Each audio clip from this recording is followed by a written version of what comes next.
और जय हिंद दोस्तों, मैं हूं करण दानवीर और आप देख रहे हैं मेरा YouTube चैनल दानवीर सिंह।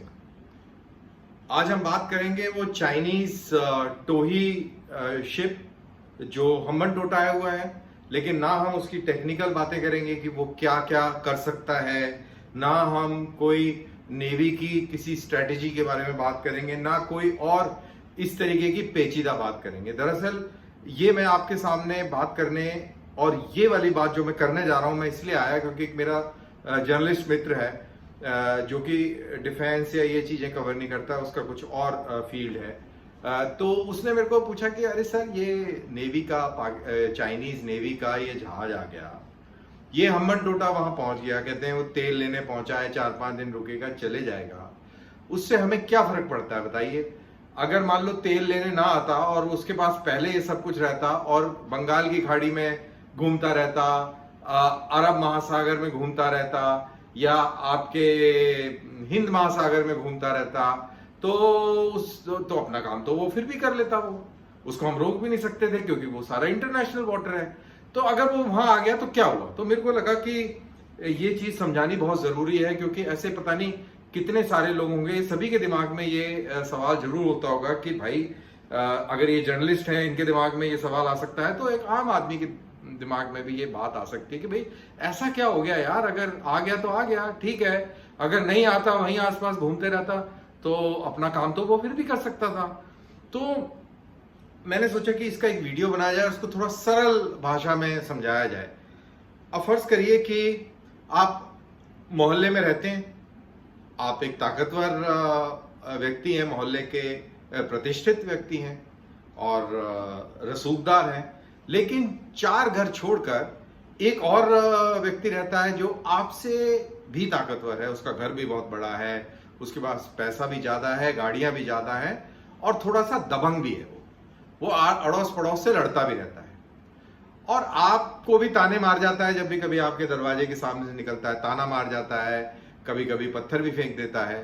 तो इस तरीके का व्यक्तित्व है उस बंदे का। और जो आपके अड़ोस पड़ोस में लोग रह रहे हैं वो इतने अच्छे सक्षम लोग नहीं हैं आर्थिक तौर पर, और आपका जो एक पड़ोस में जो रहने वाला व्यक्ति है, उसने थोड़े से उससे पैसे मांग लिए कि भाई मेरे थोड़े पैसे दे दे यार, मेरे को अपना थोड़ा घर वर थोड़ा ठीक कराना है, बारिशें खत्म हुई हैं, दिवाली आने वाली है, तो उसके लिए पैसे ले लिए उसने, और उसने पैसा लगा लिया। अब ये वाले खिलाड़ी ने पैसा तो दे दिया सूद पर, लेकिन ये आ गया कि भाई ऐसा है, दिवाली तेरी आ रही है, मेरी भी आ रही है, मेरे को पैसा वापस चाहिए। तो इसने बोला, अरे हुजूर, अभी इतनी जल्दी मैं पैसा कैसे दे सकता हूँ, मेरा पूरा पैसा लगा दिया है, मेरा बिजनेस ये वो और ये फलान ढिमकाना। उसने बोला, अच्छा चल ठीक है, तू दिवाली तक नहीं, तू न्यू ईयर्स तक दे देना, या अगले साल होली तक दे देना। तो ऐसा कर, मैं जब भी आऊं तो मैं तेरी छत पे यार हवा बहुत अच्छी आती है, मैं तेरी छत पे बैठ जाया करूंगा, मैं खाना वाना वहां अपना पिकनिक बना लिया करूंगा, तो मेरे को अपनी छत अलाउ कर दिया कर। तो उसने बोला, चल ठीक है, तू मेरे को रियायत दे दे होली तक की, और मैं तेरे को दे देता हूं। तो ये भाई साहब आते हैं, ये छत पे अपना खाना पीना लेके आते हैं और आपके घर में झांकने लग जाते हैं। अब आप सोचिए कि आपको कैसा लगेगा कि ऐसा व्यक्ति आपके छत के ऊपर रोज आके बैठ जाए और आपके अंदर तांग झांक करता रहे, ऊपर से आपकी खिड़कियों में देखे, आपके ड्राइंग रूम में झांके, आपके लॉन में झांके, आपके गलियारे में झांके कि यार क्या हो रहा है। पूरी आपकी निगरानी उसके नजर में है, कर कुछ नहीं रहा है लेकिन निगरानी रख रहा है। तो आपको कैसा लगेगा? आपको अच्छा नहीं लगेगा ना। लेकिन अगर वो वहीं रोड पे घूमता रहे आसपास, लेकिन आपके घर के पास टिके ना, सिर्फ रोड पे घूमे, भाई रोड तो फ्री है सबके लिए, तो उससे ज्यादा आपको तकलीफ होगी, या वो आपके पड़ोसी के छत पे बैठ जाए और वो आपके घर के अंदर झांकते रहे, उससे तकलीफ होगी। तो बस यही चीज हम देख रहे हैं श्रीलंका के अंदर। श्रीलंका के अंदर वो दबंग आदमी आके बैठ चुका है और आपके घर के अंदर ताक झांक कर रहा है, देखे जा रहा है कि आप क्या कर रहे हैं, तसल्ली से बैठ के वो देख रहा है। उससे पूछो, भाई तू क्या कर रहा है? बोला, यार मैं तो तेल पानी लेने के आया हूँ, पिकनिक मनाने आया हूँ, मैं तो चले जाऊंगा। तो ये है इशू यहाँ पर, जहां तक ये चाइनीज जहाज का सवाल है और उससे हमें तकलीफ क्यों हो रही है। अब ये बात तो हमने कर ली, लेकिन अब ये भी बात करते हैं कि उसकी टेक्निकल कैपेबिलिटी ऐसी क्या है और क्यों उसको भारत के इतने नजदीक आने की जरूरत पड़ रही है? वो दरअसल इसलिए जरूरत पड़ रही है कि वो ये जानना चाहता है कि आपके अंदर किस तरीके की तकनीक आप इस्तेमाल करते हैं जब आप अपनी मिसाइलों को टेस्ट करते हैं। हमारी चांदीपुर सी रेंज मिसाइल रेंज है, चांदीपुर एट सी, वहां से हम अपनी मिसाइल बे ऑफ बंगाल में फायर करते हैं। अब इसको ऐसे समझिए, अगर मिसाइल को पॉइंट ए से उड़ाया जाए और जिस तरीके की उसकी ट्रेजेक्ट्री बनेगी, मान लीजिए यहां से लेके एक इस तरीके की ट्रेजेक्ट्री बनी और इसके आगे अब वो कहां जाके मिसाइल गिरेगी, अब आप उसका अंदाजा लगा सकते हैं। ये बिल्कुल ट्रिग्नोमेट्री की तरह है, ज्योमेट्री की तरह है। लेकिन अगर ये मिसाइल ऐसे उड़े और अचानक से बीच में रास्ता बदली करे, फिर थोड़ा आगे जाए, फिर बदली करे, फिर ऊपर जाए, फिर नीचे जाए और सब बदली करते हुए फिर आगे चले, तो आप उसकी ट्रेजेक्ट्री को प्लॉट नहीं कर सकते। तो ये कैसे पता लगेगा कि आपकी मिसाइल में ऐसे कितने यंत्र लगे हैं? और आप मिसाइल को जब आप टेस्ट करते हैं तो उससे ये पता लग या जब प्रणालियां जब चेक करते हैं तो ये पता करना कि भाई आप कितनी बार कोर्स करेक्शन कर सकते हैं। ये भी बड़ा सेट होता है, ये ऐसे नहीं होता है वो स्कूटर की तरह या मोटरसाइकिल कैसे भी कहीं मोड़ दो। ये भी थोड़ा थोड़ा ही होता है क्योंकि ये बहुत लॉन्ग डिस्टेंस, बहुत हाई स्पीड और अलग ही खेल है, इसमें नहीं जाएंगे हम। तो ये वाली चीजें पता करना। दूसरा कि इनका जो कम्युनिकेशन जो होता है, जब ग्राउंड जो बेस है वहां से मिसाइल को कम्युनिकेट भी तो करना है कि भाई अब तुम थोड़ा 2 डिग्री दाहिने चले जाओ, 2 डिग्री बाएं चले जाओ, 4 डिग्री ऊपर चले जाओ, 5 डिग्री नीचे आ जाओ, अभी ऐसे कर दो वैसे कर दो। मिसाइल को कमांड देना पड़ेगा कंप्यूटर से, तो वो कैसे जाएगा वो मैसेज को इंटरसेप्ट करना। वो मैसेज इंटरसेप्ट जब करेंगे जब आप उस बेस के नजदीक पहुंचेंगे।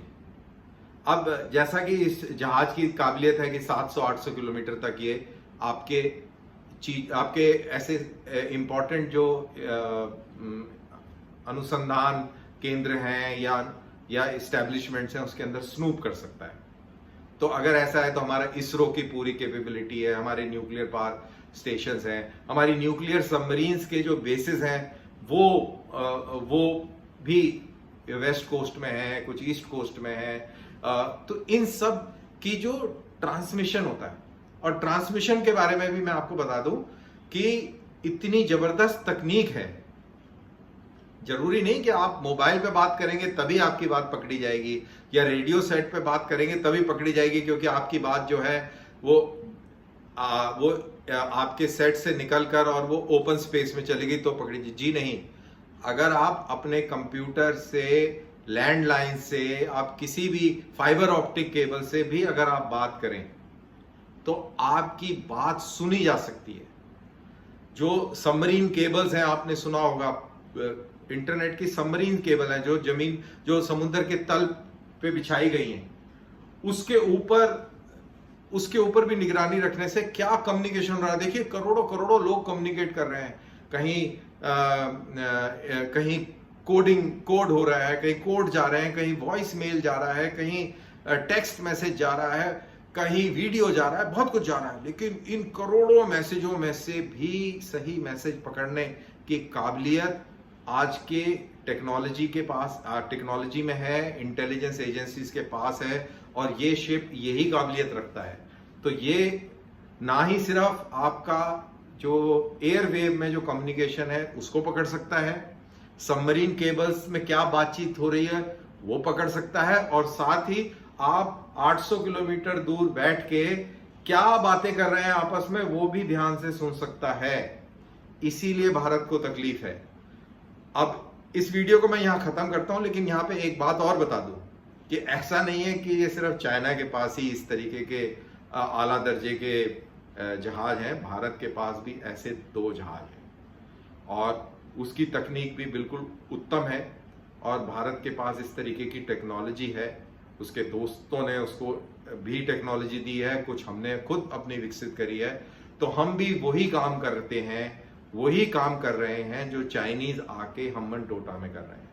और हम कहाँ कर रहे हैं ये मुझे नहीं मालूम, लेकिन हम भी कर रहे हैं। हमारी इतनी काबिलियत है और इसमें कोई कमी नहीं है, कोई इसमें दो राय भी नहीं है। तो ऐसा नहीं है कि अगर वो यूनवांग 5 लेके आया है तो हमारे पास नहीं है। हमारे पास INS ध्रुव है जिसका हम इसी काम के लिए इस्तेमाल करते हैं। तो बहुत बहुत शुक्रिया, आपने ये मेरा वीडियो सुना। आई होप आपको समझ में आया होगा जो मैंने ये पूरी कहानी एक कॉन्टेक्स्ट में सुनाने का प्रयास किया। अच्छा लगा तो प्लीज लाइक कीजिए, सब्सक्राइब कीजिए और मित्रों से साथ शेयर कीजिए। Thank you very much. फिर करते हैं मुलाकात। जय हिंद।